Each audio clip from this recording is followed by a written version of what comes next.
"What was that? Did you see something?" Sia asked. "While scanning this area earlier, I found that the beasts seem to be concentrated around the tower. Strange, right? Low-level beasts don't usually have a form of high intelligence. They hunt, sleep, and eat. Sometimes they do this in packs and might have a type of territory, but this seems oddly specific. In a place as large as this, and with many beasts, usually they would be several territories and maybe several packs. So why are they all centered around the tower, as if they were guarding it or gathering around it for some reason?" Sia had disregarded most of what Logan had said.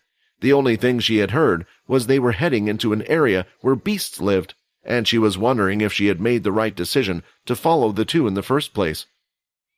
As they continued to walk down the street, suddenly, Peter ran straight off to the side into one of the buildings.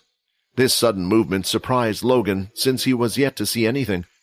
He had gone into the darkness, and the others were unable to see him.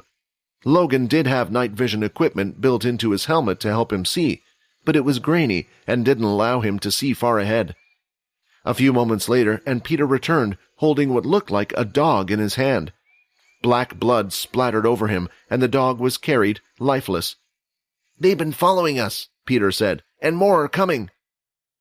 It didn't take long after Peter's warning, because Logan and even Sia could now see several dogs in view. Without hesitation, both Logan and Sia started to attack the dogs. She threw out spears, slowing the ones jumping towards her and leaping out of the way, while Logan was able to fire out beams of energy that knocked the dogs away, finishing them in one blast.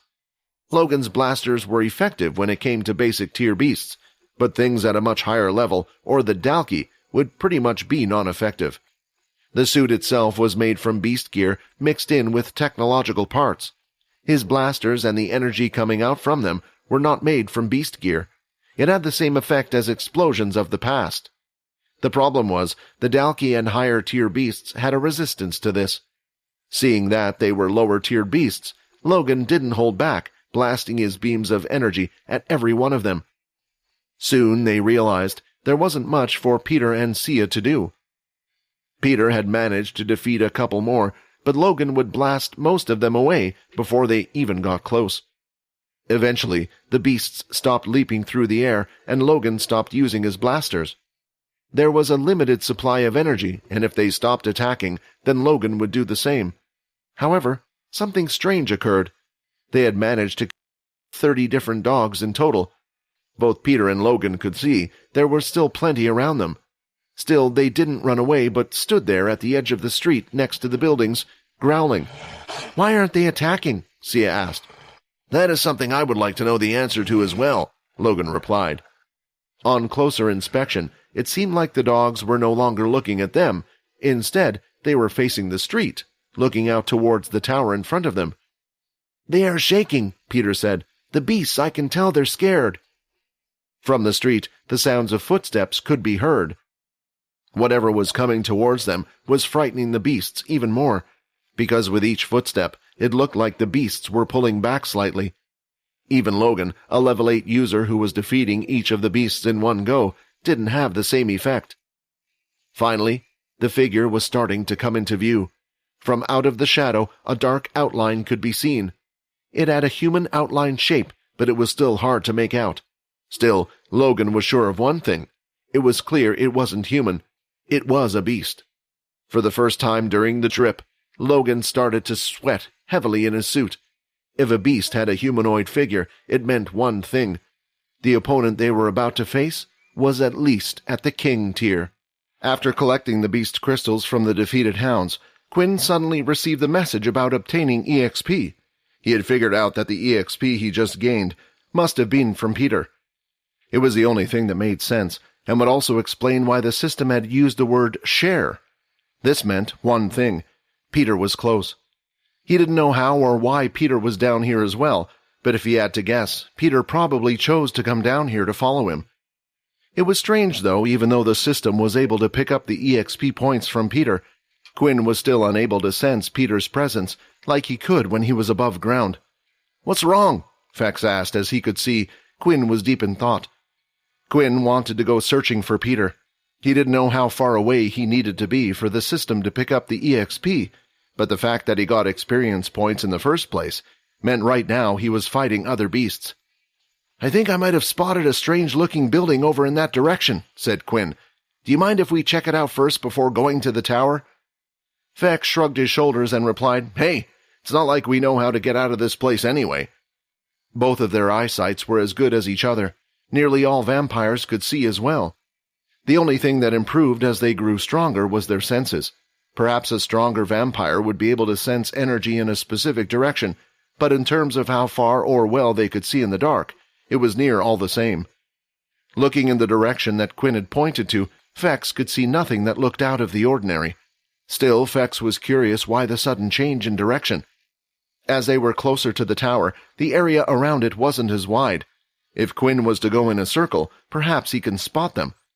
Without his senses, there was no way to tell which direction to go in. As Quinn was thinking about it, another message appeared. 5 EXP shared. The message just confirmed that Peter was still in combat. Peter was strong, but if he was surrounded by multiple basic tier beasts, like they were just moments ago, he wouldn't get out of it unscratched. Even with his super healing, it would mean he would eventually have to consume flesh once again, so Quinn picked a random direction and headed off. Slowly, Layla's eyes started to open. Her vision was blurry at first, but what stood out to her was the pain in the back of her head. She instinctively placed her hand, and the stinging was worse. Looking at her hand, dried particles of blood had rubbed off onto it. It was hard to see in the dark, but she knew from the feeling. "Are you okay?" Vorden asked. As she looked up, her vision had returned, and she could see the person who had put her in this situation, standing right next to her. "Get away from me!" Layla said in a panic. She pushed her feet off the floor against her, and once again her head had banged into the wall. Vorden did as asked and slowly backed away, seeing that she was panicked. She had already been hurt, and Vorden didn't want to cause any more pain. "Calm down, I'm not going to hurt you," Vorden said. The sound of sobbing could be heard. Layla had planted her head between her knees and let out all the emotions away. "Why do you behave like this to me?" she cried. Seeing Layla like this, Vorden felt a sudden ache in his heart. He never wanted her to get hurt. "I'm sorry," Vorden said. The sobbing started to stop, and Layla began to get a grip on her emotions. It seemed like Vorden was back to his usual self. The air around him that she noticed in the past was no longer there, but she knew it could flick like a switch. It was as if he was bipolar. Seeing that Vorden was okay now, and she didn't want to step on his toes, she thought maybe she could find out the reason. It wasn't normal to be like this, and at the Pure Base, she had seen cases similar to him. It was going to be hard for her. Her hands couldn't stop trembling as someone far more powerful than her standing right in front of her. A wrong move or a word could end her life, and she felt like it. "Vorden, are you okay? Sometimes it seems like you suddenly change.